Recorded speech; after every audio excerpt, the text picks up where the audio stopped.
extravaganza of thrills and tunes from your London skateboard show. This is the one and only performance of Grimly Time Jam Jam Boom Boom Hot Jam is a tour that I started a few years ago, and basically it's our sports as entertainment. So it's skateboarding, BMX, motocross as a show, not as a competition. And we have this really elaborate ramp set up that we fill an arena floor with. We're all doing really intricate routines, choreography, going over and under, and motorcycles are flying overhead. And without the really revealing costumes, it's kind of like a Cirque du Soleil for our types of sports. I don't think so, Cirque du Soleil.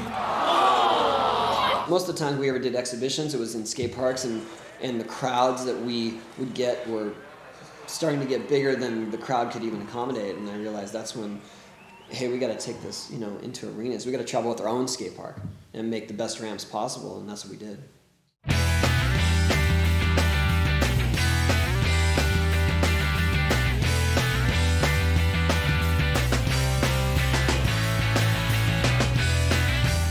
The story of Lincolnville has gone through a lot of different versions. Originally, we wanted to try to do a series with all of these kids who are the main characters, and I was sort of their mentor, and then it became sort of this one project movie, and then we wanted to somehow include our tour, Boom Boom, in it, because we felt like that could lend itself to a lot of really fun aspects. The wheels of the future are in motion. The circus is dead.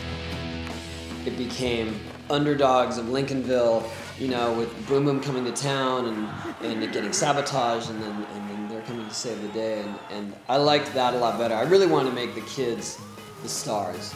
I'm going to make it! Whatever, Carney. Did you see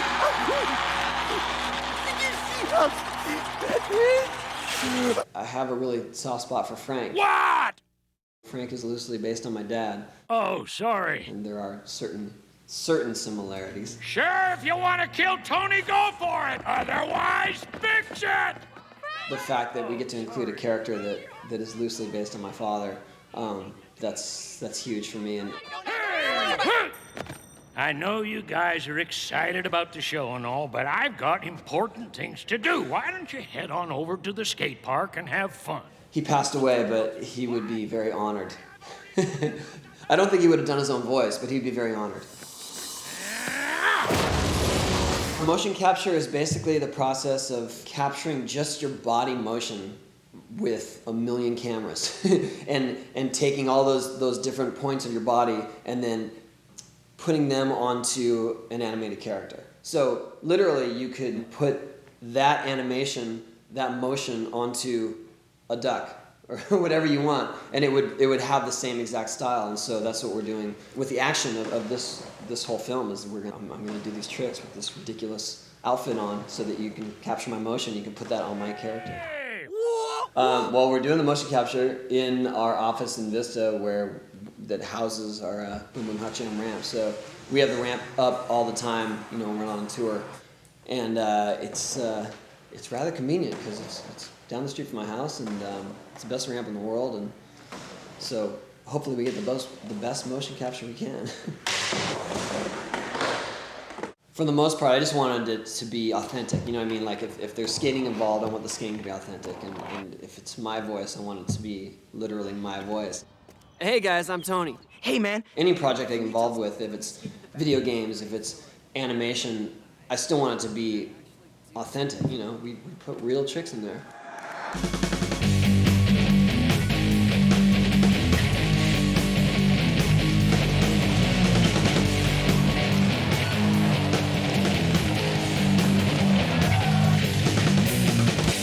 Skating's always been sort of on the cutting edge of music and fashion, and even though it was sort of an underground activity, a lot of movements, a lot of trends were started in the skating culture, and I feel like even today, even after skating has become really popular, it's still considered very cool, very hip, and a lot of people are still turn to skating to see, where's the fashion going, what's going to be cool, and so I feel like it's one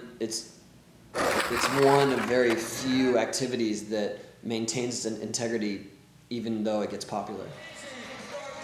I think vert skating will always be a sort of niche. You know, it's something that you either love it or you're not interested.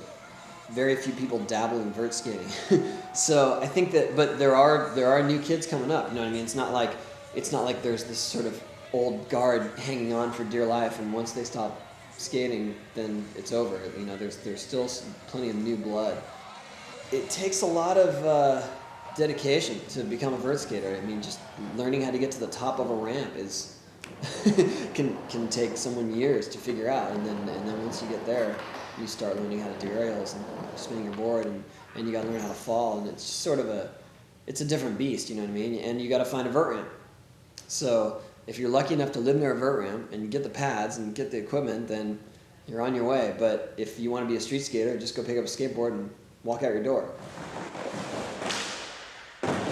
Depending on the size of the transition you want to learn on, there are certain tricks that would be more beneficial to learn first.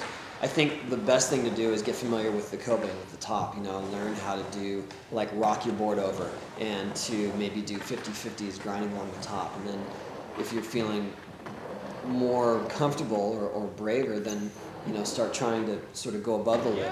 The hardest thing for kids to learn who have grown up skating street or mini ramps is that it doesn't require a huge ollie to get up into the air. You know what I mean? If you take a vert ramp, like if you take a mini ramp and you do a big ollie, that's how you go higher, because you're not on a vertical plane. But once you're on a vertical plane, if you ollie out too far, you're going to the bottom. It's a little more subtle, and you just got to get used to it, you know. But that's the hardest thing for kids to learn. You see kids who have grown up street skating, grown up skating mini ramps, and the first thing they do is they get near the top and they just ollie like there's no tomorrow and land on the bottom. And then, you know, if they slam, then they don't want to skate vert anymore. But it takes a little time.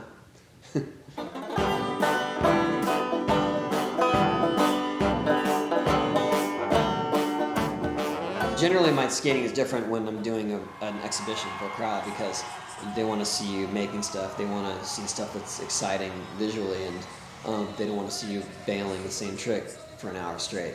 So when I'm alone or when I'm just practicing, usually I'm just trying new stuff. So that means, you know, a lot of bails, a lot of figuring out of different techniques and things. So it's just a different style, but it's the way that you progress. You know, I mean, to have someone walk in here while I'm skating privately, it wouldn't be that exciting. It'd be me setting up, trying something and bailing, and then doing it again, and then maybe we get the video camera out and I'll try to make one. And that's it. But that's not exhibition style skating. Well, I think if you aspire to be pro in skating, the best advice I have is to keep challenging yourself, keep it fresh, because, you know, if you only aspire to be a pro, if that's your goal, then you reach that goal, you're not really motivated, and people will forget about you before you know it. And so as long as you're, you know, staying on top of things, and you keep it fresh, you keep coming up with new stuff, you know, and stay in the scene, then you can have a longer go at it. But you can't just rely on your physical skating, you know. You want to make yourself available or known as being a professional, and also maybe doing other aspects of your skate career, because at some point, even if you feel like you're improving, people might not like your style anymore, and you're done. And if you want to stay in the skateboard industry, you got to have other skills.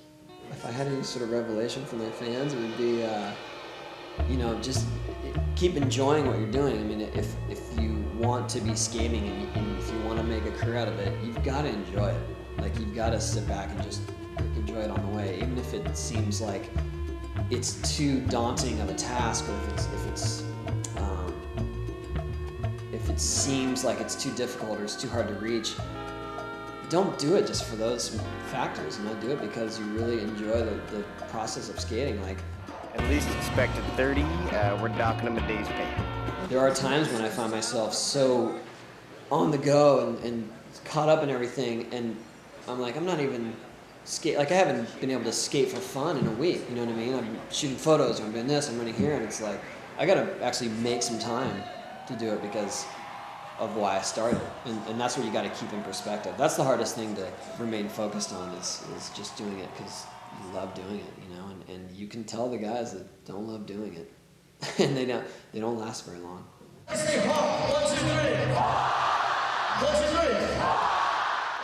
The best part about my job is that I literally get to ride my skateboard for a living, you know, still at my age, and I can't complain, you know. It's hard sometimes, like it's hard to try to come up with new stuff. It's hard to be expected to perform at a top level no matter where you are, no matter what's presented to you, you know. There's a parking lot with some terrible jump ramp on it and kids are yelling 900 at you, but you know, you just got to make do. You got to do the best you can because you're a professional. You know what I mean? You can't be whiny and say, this place sucks, I'm not skating it. Like, what message does that send to kids? You know, that just means you're a pompous jerk. It's all about rising to the occasion and doing the best you can, you know, even if it's not ideal circumstances.